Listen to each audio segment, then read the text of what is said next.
Pas parce que tu n'as pas répondu qu'il n'a pas entendu. C'est parce qu'il n'a pas encore donné qu'il ne te donnera pas. Il n'a pas dit qu'il ne te donnera pas. Patience, attends, crois. Il a promis, il le fera. Tu n'es pas oublié, tu coûtes trop cher. Tu es estimé au prix divin. Dieu a donné son Fils pour toi. Tu as une grande valeur à ses yeux. Il t'aime vraiment. C'est un amour fidèle, un amour vrai. Et quand je dis, il t'a pas oublié, c'est peut-être pas seulement pour une personne.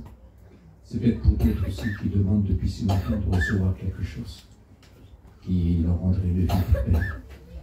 Ils ont besoin. Et ce soir, il te rappelle qu'il ne t'a pas oublié. C'est-à-dire, il est écrit au jour du salut, alors il t'exauce. Il y a un jour, il y a un jour, il y a un temps, il y a un temps. Mais c'est le temps favorable. Le temps favorable, je t'ai exaucé. Au temps favorable. C'est le meilleur des jours, c'est le plus beau, c'est le plus merveilleux. C'est celui qui marquera ta vie pour toujours. Le meilleur des jours, le temps favorable. C'est là où il bénit mieux, c'est là que tu en profiteras mieux, c'est là que tu profiteras plus. Voilà ce que le Seigneur a à te dire, ça c'est très très important. Alors j'ai quelques petites notes à vous lire ensemble, est-ce que vous êtes d'accord avec moi? Voilà. Et je l'ai dit là, Dieu ne t'a pas oublié. Non, non. Ésaïe 49, verset 14. Une femme oublie-t-elle l'enfant qu'elle a allaité? N'a-t-elle pas pitié du fruit de ses enfants? Quand-elle t'oublierait? Moi je ne t'oublierai pas. Beau ça, hein? Je ne t'oublierai. Une femme oublie-t-elle l'enfant qu'elle a allaité? N'a-t-elle pas pitié du fruit de ses entrailles? Quand elle t'oublierait? Moi je ne t'oublierai pas. Dieu n'oublie pas, n'oublie jamais. Il y a quelque chose de très particulier. C'est lui, quand je lis dans le psaume 139, n'était pas encore né, rien n'existait. Mais Dieu savait. Il savait les jours que tu vivrais. Il connaissait tous les pas que tu ferais. Que la parole n'était pas encore sur ta bouche, que déjà lui la connaîtrait tout entière. Il connaissait déjà ta prière. Parce que Dieu sait tout. Absolument. Tout. Lisez le psaume 139, vous vous rendez compte, ce que je dis, ce n'est pas des bêtises. C'est une réalité, c'est marqué dans la Bible. Dieu te connaissait, il n'y avait rien, rien. La terre n'existait pas, tes parents n'existaient pas, non, mais lui te connaissait déjà. Parce que Dieu sait tout. Écoutez, lui, il ne traverse pas. Il est dans tous les temps. Amen. C'est le Dieu d'éternité en éternité. Il est toujours. Et il sait tout. Il est sans limite. Dieu n'a pas de limite. Et ouais, il te connaît. Il te connaît parfaitement. Il sait si tu l'aimeras un jour. Et il sait aussi si tu l'aimeras jamais. Il sait si tu seras sauvé. Et il sait aussi que tu ne voudras pas être sauvé. Il connaît toutes ces choses, absolument tout. Il n'y a rien encore. C'est pas moi qui te le dis, hein. C'est marqué dans le livre de l'Apocalypse au chapitre 2 et au chapitre 7. Et voilà ce qui est écrit. Alors que, avant la fondation du monde, les noms étaient déjà inscrits dans le livre de l'agneau. Je ne sais pas moi. Dans le livre de vie de l'agneau. Les noms étaient déjà inscrits. Ce n'est pas de la prédestination, hein, ça. Hein. Dieu sait. Dieu a donné son Fils pour la terre tout entière. Mais c'est vrai que ce n'est pas la terre tout entière qu'il est en vie. Il a donné pour toute la terre ce que Dieu veut, c'est que tous les hommes soient sauvés. Que toutes les femmes soient sauvées, que tous les êtres humains soient sauvés. Mais malheureusement, il n'y a qu'un petit nombre qui diront oui. Qu'un petit nombre. Ils préfèrent la voie large, la porte large, la voie large, c'est facile. Mais ils ne se rendent pas compte que c'est pas là mène à la perdition. Parce que c'est une voie qui nous fait marcher sans Dieu. Il y a une petite porte étroite et un peu serrée, le petit chemin étroit et un peu serré. Il y a très peu qui le trouvent parce qu'il faut chercher avec le cœur. Ce n'est pas avec une boussole et avec un GPS qu'on le trouve. C'est avec le cœur. Si on aime Dieu. Amen. Si on aime Dieu. J'ai dit, je crois que c'est hier, Jésus dit, nul ne vient à moi, nul ne vient au Fils, si ce n'est le Père qui l'attire. Si on est attiré par Dieu, si on aime Dieu, si on désire Dieu. Si on le désire, tu peux être le pire des pires, avoir pu commettre les choses les plus horribles qu'un homme ne pourra jamais te pardonner. Mais si tu cherches Dieu, ce sera trouvé. C'est trouvé par un cœur qui est brisé et contrit. Et je ne daigne pas un cœur brisé et contrit. Écoutez, je ne serai trouvé par celui qui me cherche. Tous les hommes ont péché, ils sont privés de la gloire de Dieu. Mais la gloire de Dieu, c'est l'amour de Dieu qui se manifeste dans la personne du Christ, la bonne nouvelle. Jésus s'appelle la bonne nouvelle. Cette bonne nouvelle, c'est l'évangile. C'est l'évangile de la grâce. Oui, Dieu nous connaît. Il sait que sans nous ne peut rien faire, absolument rien faire. Absolument rien faire. La chair a des désirs contraires à ceux de Dieu. Et souvent, quand on fait une rencontre avec lui, alors écoutez, il nous change complètement. Écoutez, il nous donne le sang d'esprit. Et c'est ce qui nous dirige dans toute la vérité. Il nous apprend les choses, il nous apprend des choses, il nous montre des choses, même qu'on ne sait pas lire. J'ai connu des premiers serviteurs qui ne savaient pas lire, ils ont appris pendant leur ministère. Mais ils priaient pour les malades et les malades étaient guéris. Et les gens se convertissaient. Je ne sais pas si ils ont appris à lire de cette façon-là. L'autre a appris sur le carte grise, l'autre il a appris comme ça. Écoutez, ils prêchaient. Ils prêchaient, ils connaissaient le Maître Jésus, ils y passaient par les eaux du baptême, ils commençaient à prêcher, c'était comme ça. C'était le temps de l'éveil. C'est ce qu'il disait, le Cossec, qui veut être serviteur? Et puis les gens levaient leurs mains, et ça marchait, parce que c'était poussé par Dieu que le Cossec le faisait. C'était poussé par Dieu, parce que rien ne remplace la puissance de Dieu. Rien, tu peux aller à l'école 1000 ans. Il faut aller à l'école biblique. J'y étais, j'étudie tous les jours de ma vie. Je suis toujours un étudiant de la Bible. Je vous promets. Mais une vérité, que sans l'Esprit Saint, tu es nul. Tu es nul. C'est Dieu qui donne. Et ces hommes ont été fidèles jusqu'à leur mort, jusqu'à leur dernier jour. Ils ont fait du travail extraordinaire. Oui. Une femme oublierait-elle l'enfant qu'elle a été? Elle n'était pas pitié du fruit de ses entrailles. Elle oublierait, moi je ne l'oublierai point. Je ne t'oublierai point, le point exact. Ce que je voudrais essayer de vous faire comprendre, Dieu donnait son Fils, ce qu'il avait de plus beau. Il chérissait son Fils. Il adorait son Fils. Enfin, adorer, c'est que ça parlait.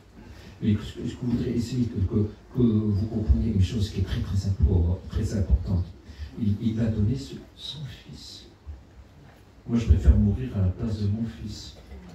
Lui, il a donné son fils car Dieu a tant aimé. C'est-à-dire, écoutez, et c'est Jésus qui le dit, lui, il est la parole faite chair. Il est la parole de Dieu, tout est écrit par cette parole-là. Et puis, il va dire, ne pouvant pas déclarer l'amour de son Père tellement qu'elle est grande, il va dire, Dieu a tant aimé le monde. Il a donné son fils unique. C'est-à-dire, fils unique, qui est Dieu comme Dieu, beau comme Dieu, grand comme Dieu, fort comme Dieu, merveilleux comme Dieu, étant égal à Dieu, il n'a pas regardé à cette égalité, il s'est donné tout entier. Il dira, c'est oh, Dieu a tant aimé le monde, il a donné son Fils. Ça c'est un amour. Dieu a prouvé son amour. Vous ne pouvez pas dire que Dieu ne vous aime pas, parce qu'il a prouvé son amour, parce qu'il a donné pour vous Dieu. Il appelle son Fils Dieu, ô Dieu, ton Dieu. Je ne sais pas si vous réalisez. Il t'a estimé un amour immense, un amour merveilleux, un amour éternel, si tu veux, si tu acceptes ce Fils-là. Il t'a aimé avant que tu sois né, que tu sois chrétien ou non chrétien. Il t'a aimé avant. Maintenant, pour que cet amour germe en toi, qu'elle vit en toi, il faut accepter Jésus-Christ. Il t'a aimé de toute éternité, il a voulu te sauver de toute éternité. Mais maintenant, si tu veux que cet amour continue éternellement, écoute, il faut passer par son Fils, parce qu'il a tout mis cet amour-là en son Fils. Il a présenté de cette façon, voici mon Fils bien-aimé, en qui j'ai mis tout mon amour. Écoutez-le, parce que lui, c'est les paroles de la vie. Il vous dira ce qu'il faut faire. Je vous en supplie, ne prenez pas cette réunion comme quelque chose qu'on a l'habitude. Ne venez pas écouter un orateur. Venez écouter la parole de Dieu. C'est très important parce qu'il faut être sauvé. On vit des temps qui sont délicats, qui sont très très difficiles. Il y a des tas de gens qui disent voilà, c'est bientôt, et j'ai envie de leur crier repentez-vous alors. Amen. Repentez-vous et convertissez-vous. Autrement vous périrez. Dieu a envoyé son Fils pourquoi? Dieu a tant aimé le monde qu'il a donné son Fils unique afin que quiconque croit en lui ne périsse point, mais qu'il ait la vie éternelle. Il ne veut pas que nous périssions. Dieu a donné son Fils. Tu peux t'en sortir. Tu peux t'en sortir. Des prières cachées, il les connaît. Des désirs cachés, Il est couronné. Les passions qui enchaînent, qui te terrassent, qui te tuent, qui te détruisent, qui t'empêchent de vivre une vie normale, qui fait de toi un malheureux, puis un esclave. Quelqu'un capable de faire des choses horribles, horribles, horribles, pour pouvoir t'en sortir, pour pouvoir vivre un petit peu le bonheur et la liberté. Tu ne la trouveras jamais en dehors du Fils de Dieu. Et si le Fils de Dieu vous affranchit, vous serez réellement libre. C'est par lui, il faut passer par lui. Il n'y a pas d'autre issue. Il n'y a sous le ciel aucun autre nom qui fut donné aux hommes par lequel il puisse être sauvé que le nom de Jésus-Christ. Il faut accepter Jésus. Il faut accepter, dire oui, Jésus, oui, Jésus. Puis, d'après pas des grandes, hein. Écoutez, on n'apprend pas à prier, c'est le cœur qui prie. C'est l'âme qui soupire et qui désire Dieu. C'est une autre affaire, ça. Tu sais pas les belles paroles qui font la différence. Ce qui fait la différence, c'est le désir de Dieu. Le désir de Christ. Le désir d'avoir une vie meilleure. 2-3 mois. Dieu peut donner mieux que le diable, non? Dieu peut donner mieux que le monde. Dieu peut donner même mieux que tes parents. Dieu peut donner mieux que tes enfants. Dieu peut faire tout mieux, tout mieux, tout mieux. Quand même, le bien de Dieu est supérieur au mal du diable, non? Si le diable peut donner quelques petites joies passagères, parce que ça c'est pour vous voler, pour vous tromper, pour vous éblouir.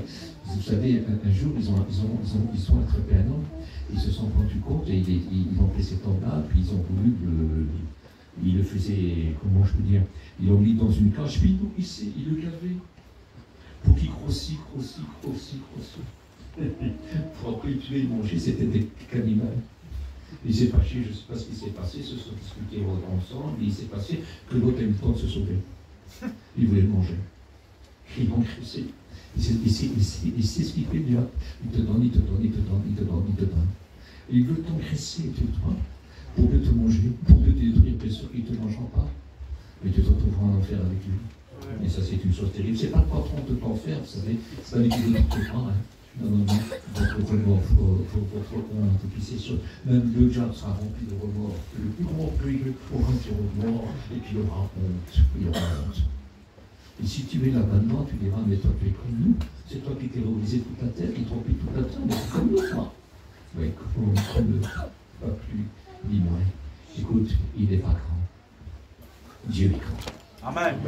Dieu est grand. Amen. Et si tu deviens fils ou fille de Dieu, tu seras pas, tu pourras lui résister. Et il fera rien de toi. Dans 2 Timothée, chapitre 12, verset 13, si nous sommes infidèles, lui reste fidèle, car il ne peut se relier lui-même. C'est bon ça. Nous ne sommes pas toujours fidèles. Ça peut arriver, un dérapage. Ça peut arriver. Ça arrive malheureusement. Mais si nous sommes parfois infidèles, lui reste fidèle, car il ne peut se relier lui-même. Lui reste Dieu. Il sait que sans lui, nous ne pouvons rien faire. Une erreur, croyons faire sans lui. Croyons être capables sans lui. On ne peut pas. Il faut que les forces se renouvellent chaque matin. Il faut que les bontés de Dieu se renouvellent chaque matin. Il faut que les secours et le soutien de Dieu, la protection se renouvellent chaque matin. Et croyez-moi que ces bontés ne sont pas épuisées, elles sont éternelles. Chaque jour, il prendra soin de toi. Il peut faire quelque chose pour toi, je te le promets. Vous savez ce qu'il a dit en sa parole, c'est dans le livre de Timothée, au chapitre 3. Vous savez ce qu'il a dit? C'est quelqu'un qui n'a pas soin des siens, principalement ceux de sa famille. Il est pire qu'un infidèle, il a renié la foi. Si tu as Dieu comme Père, si tu as frère comme Jésus, cela prendront soin de toi. Ils ne t'abandonneront pas. De là, si nous sommes infidèles, lui reste fidèle, car Dieu ne peut se renier lui-même. Ce qu'il a promis, il le fait. Il le fait. Et donc toutes ces promesses, lui, il est capable de les réaliser. Nous, on fait des promesses qui, malheureusement, un jour, on ne peut plus les accomplir. On voudrait, mais on ne peut plus. Quelqu'un vous a fait confiance, des fois ton fils t'a fait confiance, je le dis souvent, et puis écoute, il y a un moment, tu lui disais, mon fils, quand tu n'auras pas besoin de moi pour n'importe quoi, je serai toujours là. Et puis un jour, tu ne peux pas lui faire, parce qu'il faut un miracle. Il n'y a que Dieu qui peut le faire. Il n'y a que Dieu qui peut le faire. Est-ce que tu comprends? Donc mets ta confiance dans un homme qui est comme une fleur, qui est passager. Écoute, je t'en supplie. Je t'en supplie, mets ta confiance en Dieu. Mets pas ta confiance dans les promesses humaines, ne prenez pas ta confiance dans la force humaine. C'est une force qui se décante. Écoutez, c'est une force qui personne énergie, comme une fleur. Elle est belle en son temps, même si une fleur la plus belle, on prend une orchidée, quelque chose de royal, une fleur exceptionnelle. Elle peut être durer un petit peu plus longtemps, c'est peut-être la plus chère au monde, mais ce qu'il y a, c'est qu'elle fane comme les autres. Et puis elle perd son odeur et sa beauté. Et puis elle tombe. La grâce est trompeuse. Hein. Non? Ah oui, hein? La grâce est trompeur, la beauté est vaine. Hein? C'est celle qui craint l'Éternel qui sera louée. Qui vivra éternellement. C'est très important. Très, très important. Si nous sommes infidèles, lui reste fidèle. Et il ne peut se réunir lui-même, c'est-à-dire pas encore le droit de lui demander pardon ce matin. Écoute, si tu étais infidèle, tu peux lui demander pardon, lui dire ce soir, ma foi, aucune importance. Tu peux encore lui demander pardon. Il n'est pas trop tard. Dans ton cœur peut lui dire pardon. Si tu as fait des peines, ça tu les as pas tenus. Si Dieu t'était déjà venu en aide, et puis que tu avais promis que s'il venait en aide, tu aurais fait ça, ça, ça et ça, et que tu ne l'as pas fait, tu peux encore lui demander pardon. Et puis, renouveler, repartir d'un plat nouveau. Si tu lui as fait des promesses, oh Seigneur, si tu fais ça pour la tête, si tu fais ça pour moi, et ça, je serai chrétien, je serai une chrétienne, et n'importe quoi, où je reviendrai de tout mon cœur, Seigneur, je reviendrai. Et puis Dieu l'a fait, et puis toi, tu n'es pas revenu. Et toi, tu n'es pas revenu. Quelle importance. C'était Dieu, pour le comprendre, Dieu existe. Hein. Dieu existe. Quand on lui dit qu'il est là, il connaît des situations, il connaît depuis toujours, il est là, il connaît véritablement ta situation. Et peut-être, écoute, il permet des fois des choses, peut-être la permet ce jour-là, pour te rappeler ça qui t'avait exaucé, puis que toi, tu n'as pas été fidèle dans ta promesse, tu n'as pas tenu ta parole. Dieu savait que tu l'aurais pas fait, mais Dieu l'a fait quand même. Un jour, il avait dit, les poules se sont approchées du Maître Jésus. Et puis c'était une lèpre écœurante, c'était une lèpre, on ne peut pas s'approcher des gens, il fallait se tenir au loin, et puis il fallait sonner de la cloche en disant impur, impur, impur. Ils sont obligés de s'approcher de la civilisation parce qu'ils ont besoin de nourriture, ils ont besoin d'appui, ils ont besoin de médicaments aussi. Donc ils se mettaient au loin, et les gens déposaient quelque chose, ils ne pouvaient pas s'approcher. Mais là, ils se sont approchés du Maître Jésus. Et puis le Seigneur a dit, allez en chemin, faites ça, et vous serez guéris. Puis ils sont partis, les 10 ont été guéris. Ils n'ont même pas eu le temps d'aller jusqu'où ils devaient aller. Il n'y en a qu'un seul qui l'a vu. Les 9 autres ont été guéris. Jésus dit, mais ils ont été guéris les autres aussi. C'était un étranger, c'était même pas un peuple là-bas, c'était un étranger, c'était un samaritain.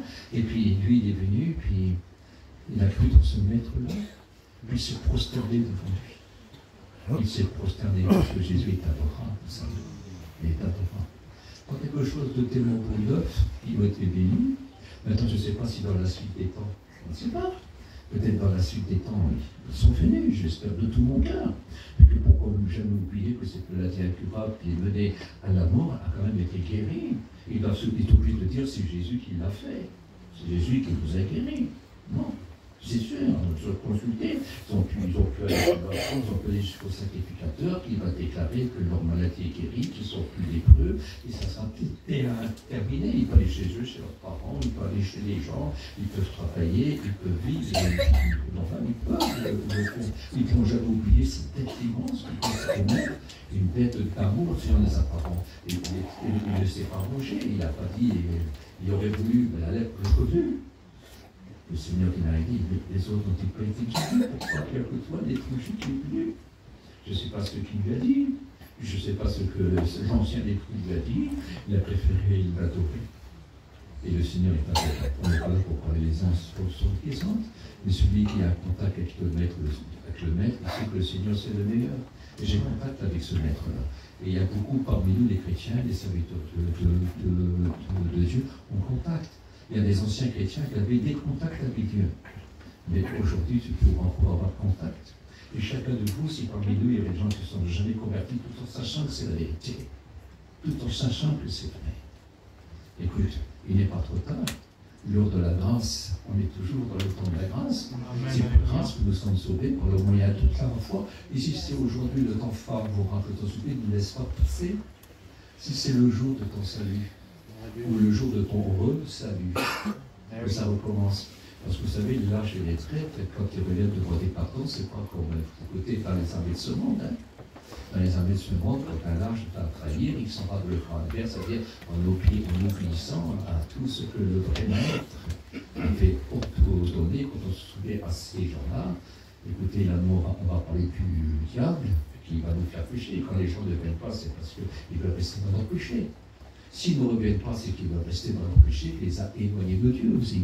Est-ce que vous comprenez? Mais s'ils ont envie de revenir, écoutez, dans les armées du monde, en temps de guerre, c'est quelqu'un qui est trahi, il part en combat racial, et souvent il est tué. Mais pas que le Maître Jésus. Si tu reviens, il t'accepte.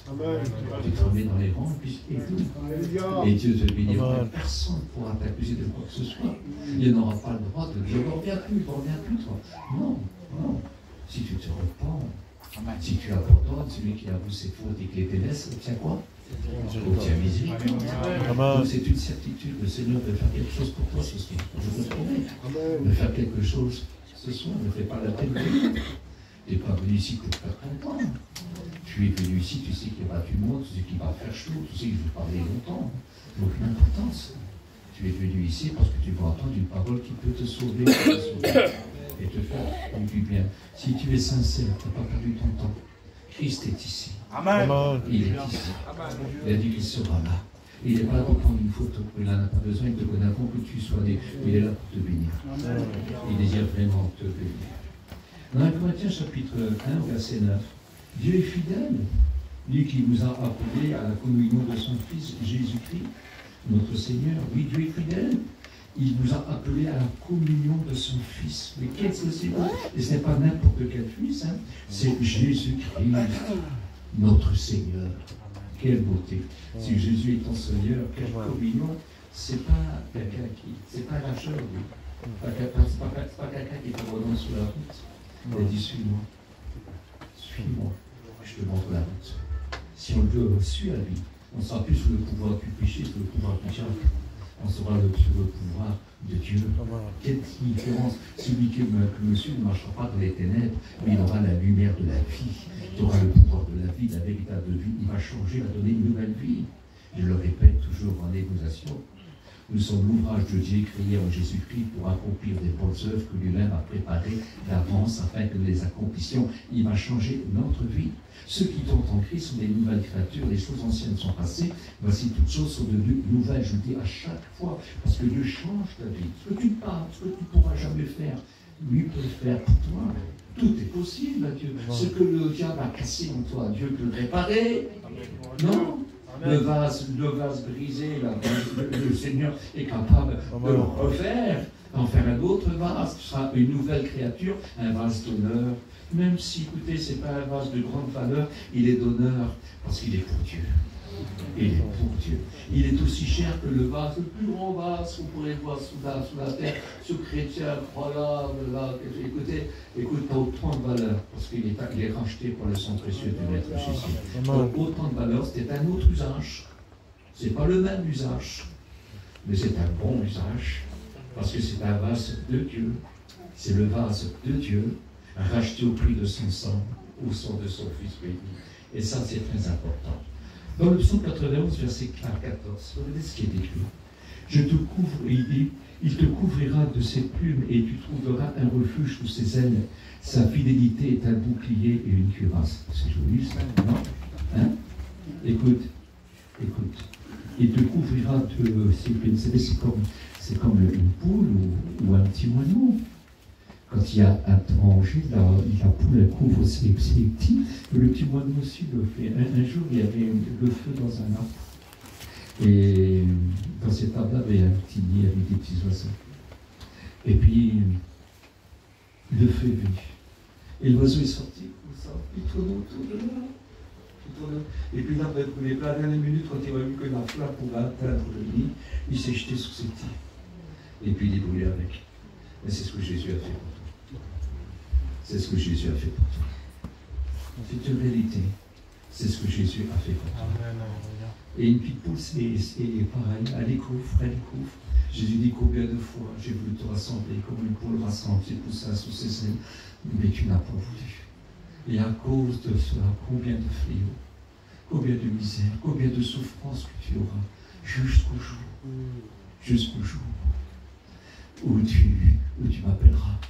Jusqu'au jour où tu diras, béni soit celui qui vient au nom de Dieu, Seigneur, jusqu'à ce jour-là.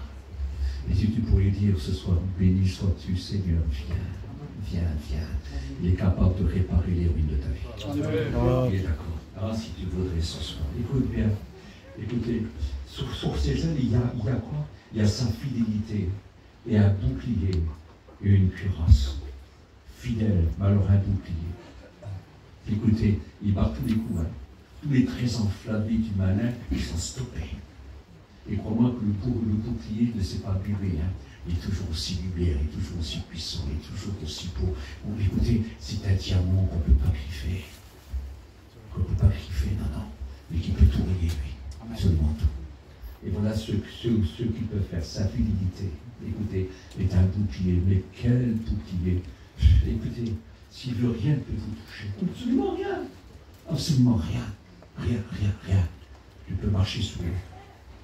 Tu peux passer par le feu sans être brûlé. C'est pas moi qui le dis, c'est la Bible. C'est une réalité. Tu peux tout faire, absolument tout faire. Que Jésus soit ton bouclier ce soir. Et qu'il revienne ton bouclier. Ce n'est pas trop tard. Vous savez, il y a des fois des gens qui n'osent pas venir, mais comme c'est une mission, ils viennent à la réunion, puis ils écoutent. Ils se disent, toi, j'ai bien fait d'avoir venu. Le Christ est prêt à te pardonner.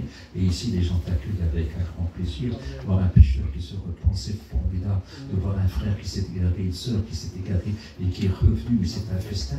Quand un frère et une sœur écoutez, c'est comme si, pour nous, c'est un deuil. C'est un deuil. Un de nos frères et une de nos sœurs sont mortes à la vie spirituelle. Alors on en souffre. C'est un deuil quand ils reviennent. Mais le diable, il veut fausser ces pensées-là. C'est ce qu'il dit. Il dit, va pas, c'est plus pour toi. Écoute, t'as vu, t'as fait ça. Il y a des gens qui n'osent pas revenir à cause de ça. Donc lui, c'est un menteur. Non, mais Jésus dit, il ne dit pas ça, est-ce qu'une mère pourrait oublier un enfant qu'elle a dit, mais jamais. Elle ne peut pas. Si ça arrive, c'est rare. Mais notre Seigneur, non. Notre Seigneur, non. Non. Il est meilleur que toutes ces mères-là. Est-ce que vous comprenez? Et ça, c'est très important. Il te couvrira de ses plumes et tu trouveras un refuge sous ses ailes. Oui, il a donné sa vie afin que l'eau et le feu ne t'atteignent pas, afin que tu sois plus fort, tu peux marcher sous toute la puissance des serpents, des scorpions, sous toute la puissance du diable et que rien ne pourra te nuire. Ça, c'est fort. Amen. Ça, c'est fort. Il te couvrira. Sa fidélité est un bouclier, mais aussi une cuirasse. Sa fidélité de garder ton cœur. Vous savez, c'est pour laver le cœur. Et quand cette cuirasse est sur ton cœur, mais quelle belle cuirasse. Si vous savez ce que c'est que cette cuirasse-là. Elle a une gloire incroyable. Elle protège ton cœur parce qu'il dit, écoute, mon fils, ma fille, donne-moi ton cœur. Et que tes yeux se plaisent dans mes voies. Écoutez, et le texte là, c'est afin que tes yeux se plaisent dans mes voies. Si tu donnes ton cœur et tu ressens ma présence, et si tu ressens mon pardon, et si tu ressens mon amour, et si tu ressens ma fidélité, et si tu peux ressentir la paix et la joie que je vais t'offrir, car vous savez, nous avons été sauvés, ça nous a rien coûté. Et lui, qu'est-ce que ça lui a coûté cher?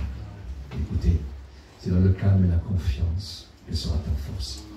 C'est dans le repos et la tranquillité que sera fait ton salut.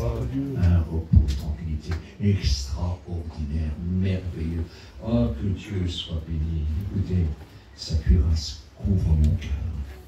Elle couvre ton cœur. On peut passer des moments les plus difficiles quand on est conscient. Et souvent, quelqu'un qui revient, écoutez, il s'attache encore plus. Vous savez qu'il y a des brebis qui sont un berger. Mais des fois, elle est un petit peu folle. Il y a une brebis qui est un petit peu folle devant. On ne sait pas qu'elle s'éloigne trop du troupeau, mais elle s'éloigne un petit peu. Et puis des fois, elle s'égare sans vouloir s'égarer, parce qu'elle traîne un petit peu. Puis elle mange n'importe quoi, et puis écoutez, ça ne va pas du tout. Alors, il se passe que quand le berger voit ça, il l'attrape. Puis il lui casse une patte. Il lui fait mal, hein. Il lui fait mal. Mais après, il prend sa patte, il la porte, il la flatte, il la nourrit. Et puis après, il va commencer à marcher avec elle, mais quand elle marche avec elle, lui, il a son bâton, il la pose sur elle, et puis il marche avec elle. Et quand elle est complètement guérie, c'est elle qui se met devant le troupeau, et qui suit le berger. Est-ce que vous comprenez? Ça, c'est notre Dieu. Et souvent, on a été trop loin. Et on s'est retrouvé paralysé, la patte a cassé, on ne pouvait plus rien faire. Mais son amour nous a rendus trop. Et on devient encore meilleur. C'est ce que Dieu veut, que tu grandisses. Que tu grandisses. 1 Corinthiens chapitre 10 au verset 13. Aucune tentation, c'est-à-dire épreuve, ne vous est survenue, qu'elle n'ait été humaine, et que Dieu qui est fidèle ne permettra pas que vous soyez tentés au-delà de vos forces. Et voilà ce qu'il décrit.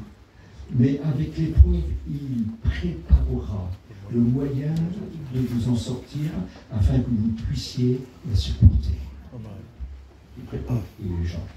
Écoutez, aucune épreuve, aucune tentation, écoutez, ne vous est survenue qui n'ait été humaine. C'est pas moi qui le dis, hein, Corinthiens 10, 13, vérifiez.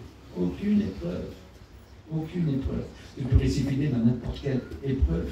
Écoutez, tu peux précipiter dans n'importe quelle épreuve. Dieu qui est fidèle ne permettra pas que vous soyez tentés au-delà de vos forces. Leur force augmente pendant la marche. Je vous promets, hein, s'il faut 10%, tu auras 10%. S'il faut 20%, tu auras 20%. S'il faut 50, 80, 90 ou 100%, tu auras 100%. Amen. Il ne permettra pas. Il y a des gens qui parlent des épreuves incroyables. Ils sont fidèles. On ne parle pas toujours pourquoi qu'ils ont ces épreuves-là. Alors, quelle victoire quand la victoire est venue. Quelle puissance ils ont resté fidèles. Quelle satisfaction. Et aussi ceux qui l'ont vu. Ceux qui les ont écoutés. Ceux qui ont vu ces chrétiens-là ont été touchés dans leur cœur. C'est des exemples. C'est ce que dit Paul, soyez mes imitateurs. Comme je le suis moi-même de Christ, qui a été éprouvé comme l'apôtre Paul. Lisez dans 2 Corinthiens chapitre 11 à partir du verset 23. 1 Corinthiens chapitre 11 à partir du verset 23, c'est au niveau de la Sainte Seine. Les 2 Corinthiens 11, 23, c'est les souffrances de l'apôtre Paul. Et encore, il m'en laisse. Hein. Il ne dit pas tout. Hein. Il ne dit pas tout, hein. Il ne dit pas qu'il a été livré aux bêtes à Éphèse. Hein. Mais comme du temps de Daniel, Dieu a fermé la bouche des bêtes qui n'ont pas dévoré. Ça, c'est notre Dieu, vous savez. Il est très très fort. Avec l'épreuve, il préparera le moyen de vous en sortir afin que vous puissiez la supporter. Il donne la force. Il donne la force. Restons fidèles, car notre Dieu est fidèle. Écoutez, on ne perd pas son temps. Ne vous découragez pas, ne vous révoltez pas. Ne vous révoltez pas. Dieu ne t'a pas oublié. Ne vous révoltez pas. Il a déjà préparé le moyen de vous en sortir. Amen. Écoutez, il fait des choses incroyables. Jérémie 3, verset 12. Va crier ces paroles vers le nord et dire, reviens infidèle, déclare l'Éternel. Je ne garde pas ma colère pour toujours. C'est beau ça, non? Hein? Le royaume du nord se tenait mal. Alors va leur dire, Jérémie, que je les aime. Va leur dire que je ne garde pas ma colère à toujours. Va dire à un infidèle, reviens. D'autres passages dans Jérémie chapitre 3, il dit, va leur dire de revenir. Reviens infidèle, car je suis miséricordieux et je pardonne les péchés. Voilà ce que le Seigneur a envie de faire ce soir. Tu étais infidèle parce que tu étais révolté, quand tu n'as plus que ta prière était des autres que tu dois donner à Dieu. On ne donne pas d'ordre à Dieu. On se tord à Dieu. Et on dit que ta volonté soit forte. Et Jésus nous prend et nous met dans la main de son Père. Il dira, mon Père est plus grand que tous. Et nul ne pourra vous ravir de la main de mon Père. Quelle que soit l'épreuve, elle nous fait toujours grandir. Elle nous rend toujours meilleurs. Elle nous rend toujours plus miséricordieux. Elle nous remplit toujours plus de l'Esprit Saint. On commence à aimer Dieu toujours davantage. Et on a plus de paix, on a plus de joie, on a plus de douceur, on a plus de patience, on a plus de fidélité, on a plus de foi, on a plus de maîtrise de soi. Il fait des choses incroyables, on a plus de bénédiction. Voilà ce que le Maître fait. Voilà ce qu'il veut faire pour toi. Il est ce qu'on appelle le fruit de l'Esprit, la conséquence de l'Esprit en toi. L'Esprit sera en toi avec ses 9 saveurs. Et ces saveurs-là sont exceptionnelles, elles sont merveilleuses. Tu as l'amour pour Dieu en explosant. Mais tu as l'amour pour tout le monde pareil. Tu es un messager, tu es un témoin, tu es quelqu'un d'exceptionnel. Avec Dieu, tu feras des prodiges. Amen. Tu seras témoin du Christ. Quelle importance. J'ai pris une petite note tous deux là. Est-ce que vous êtes d'accord avec moi? Voilà. Ça se trouve dans 2 Corinthiens, 1, de 21 à 23, je n'ai pas pris tout ça, mais ce n'est pas grave. Et celui qui nous a permis, avec vous en Christ, et qui nous a oint, c'est Dieu. Dieu a voulu qu'en Christ, nous soyons affermis. Parce que quand on a le Christ, vous savez ce qu'il dira Jésus, je monte chez mon Père. Je lui demande l'Esprit va me donner et je vais vous l'envoyer. Est-ce que vous comprenez? C'est ce qu'il a fait pour nous. Et quelque chose de très nouveau au verset 22, lequel nous a aussi marqué d'un sceau. Et a mis dans nos cœurs les arts de l'Esprit. Le sceau, c'est l'Esprit. Alors que ce sceau, on a le sceau de Dieu. Mais quelle force, vous savez, quelle puissance que c'est l'Esprit Saint. Mais quelle force que c'est comme d'être rempli de l'Esprit Saint. Je voudrais me rappeler, par exemple, un témoignage que j'ai connu de ce canton qu'on appelait Monsieur Le Cossec. Et puis, il y avait une ferme où il y avait un homme qui était possédé. Le Cossec, donc, il était avec deux autres personnes. Non, c'était pas moi, mais je connais cette expérience. Et puis, il a été. Et puis, c'était affermi, il est bien avec une fourche enragée. Les deux autres se sont sauvés. Mais le Cossec restait là. Et la fourche est arrivée là. Et le Cossec a chassé le démon de cet homme-là. Et cet homme-là était un homme libéré après. C'est comme ça. Exceptionnel. Quand on est rempli de l'Esprit Saint. Il faut être rempli de l'Esprit Saint. Bien prêcher ne sert à rien. Bien témoigner ne sert à rien. Ce qui compte, c'est être rempli de l'Esprit Saint. Et quand vous êtes rempli de l'Esprit Saint, vous n'accomplirez pas les désirs de la chair. Ah oui, c'est très important. Et être rempli de Dieu. Et puis il nous donne, écoutez, la force pour chaque chose. Si on veut être fidèle, s'il faut 100% de force, mais 100% de force, tu peux le mettre alors. Mais s'il faut 100% de force, 100% de force. Rien ne doit te vaincre. C'est marqué, je le crois, parce qu'on a le sceau de Dieu. Et le sceau de Dieu, Satan le voit. Quand on a le sceau de Dieu, quand on a cet esprit saint, on est fort, on fait peur. On fait peur au diable. Il résiste une fois fermé. Et il fuit de loin de nous. Quand on est rempli du Seigneur. Et c'est ce qu'il veut. Que tu sois vainqueur sur le diable et sur ses démons. Oui, ok. Et rien ne peut tenir. Voilà ce qu'il veut. Il ne veut pas que tu sois pauvre et que tu le redis, que tu l'abandonnes ou que tu le rejettes, ou que tu n'en veux pas. Il ne veut pas ça parce que si tu fais ça, tu seras perdu. Si Jésus vient. Mais si tu te repars et tu désires d'être rempli de l'Esprit Saint, qui t'envie de te revenir à Dieu et de sauver pour toujours. Il y a des gens qui disent bientôt Jésus va venir, il est temps de se préparer. Il est temps de se repentir. Mais repentez-vous, la Bible dit. Vous obtiendrez miséricorde. On prie pas ensemble.